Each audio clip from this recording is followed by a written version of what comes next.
हमें ये बताया कि हम भी प्रोफेशनल बनना चाहते हैं। जानते थे सब लोग पहले सुंदर है। मेरा एक क्वेश्चन है आप लोगों से, डीएलएलपी के बारे में कौन कौन जानता है? जानते थे? रेज योर हैंड अगर किसी ने डीएलएलपी का नाम सुना है। No one is aware about.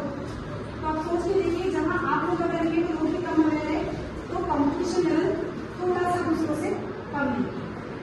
आने वाली पीढ़ी की इसका स्कोप नहीं है। लॉ सब जानते हो कि लॉ क्या होता है? अभी तक मूवीज में देखा ना, ऑर्डर होता है, एक वकील बोलता रहता है, एक जज सुनता रहता है, देखा है ना।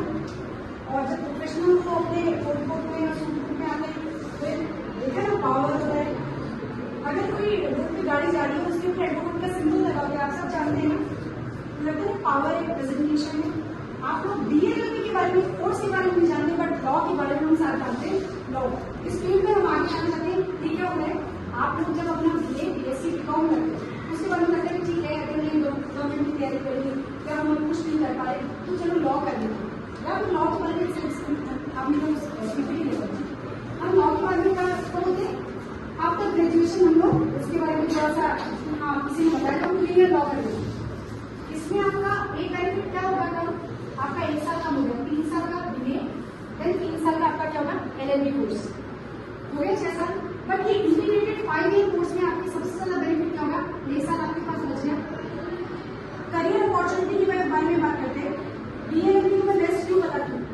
यहाँ पे सभी डिपार्टमेंट के बच्चे, कुछ साइंस से भी हैं, कुछ आर्ट से भी हैं और कुछ बीकॉम कॉमर्स से भी हैं, सभी डिपार्टमेंट के। अब सर इंजीनियरिंग के पहले बार में बोला यहाँ पे साइंस के स्टूडेंट्स नहीं है, बोला सर ने, तो लगा कि 2 ही बच्चे हैं, क्या बोले सर, थोड़ा सा लगता है। तो आपको जो साइंस वाले लगता है कि हम सिर्फ साइंस वाले फील्ड में जा सकते हैं, लगता है ना। और कॉमर्स वाले लगता है कि चलो सीएस सीए में ही चले जाते हैं, और बीए वाले को लगता है कि जो मैम ने बोला कि हम लोग गवर्नमेंट की तैयारी करेंगे। डीएलएलबी एक ऐसा कोर्स है, अगर आपने 11th-12th किया है तो भी आप आराम से इसको परस्यू कर सकते हैं। सबसे ज्यादा जरूरी इसके लिए क्या है? आपका 12th होना चाहिए, मिनिमम 45 रैंक। बट हम आप लोगों के लिए दुआ करते हैं कि आप सब 96 अप्रोच तो अपने तैयारी करें।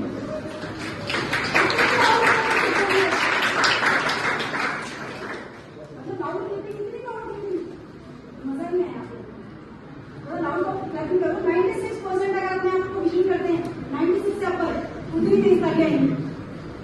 अब जो ताली नहीं बजाएंगे मतलब उनको 96 से कम चाहिए।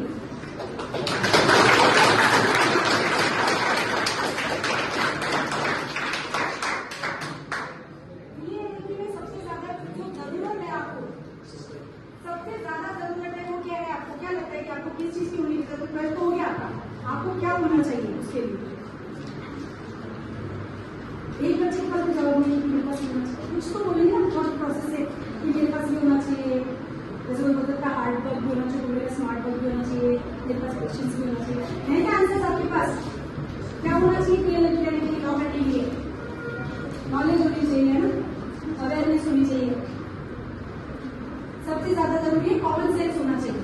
Law is a basic common sense. अगर मैंने बोला आप लोगों को आज तक किसी ने लॉ पढ़ा है? नहीं पढ़ाया ना, बट आपको पता है जब स्कूटी कैरी करेंगे तो 18 ईयर पास एज होनी चाहिए, आपको हेलमेट लगाना मैंडेटरी है, आप अपना सीट बेल्ट नहीं लगाते तो चालान कट जाएगा। बट हम सेफ्टी के हिसाब से चालान के लिए नहीं बचते, हमें कोई देख ना ले, इसीलिए अपनी सेफ्टी रखते हैं। यस और नो? तो सोसाइटी का कॉमन सेंस कहाँ तक गया कि हमको पैसे नहीं मिले, जानकारी दे देना है ना, जान सकती है। सेकेंड चीज, अगर लगता है कि बेसिक कॉमन सेंस कैसे, किसी ने भी आप लोगों ने कॉन्ट्रैक्ट पढ़ा है? कॉमर्स सब्जेक्ट के आप बच्चे, कॉमर्स वाले बच्चे जानते हैं कॉन्ट्रैक्ट क्या होता है? जानते हैं कॉन्ट्रैक्ट का क्या होता है? कॉन्ट्रैक्ट तो मेरा आपके बीच में कॉन्ट्रैक्ट जानते हैं ना।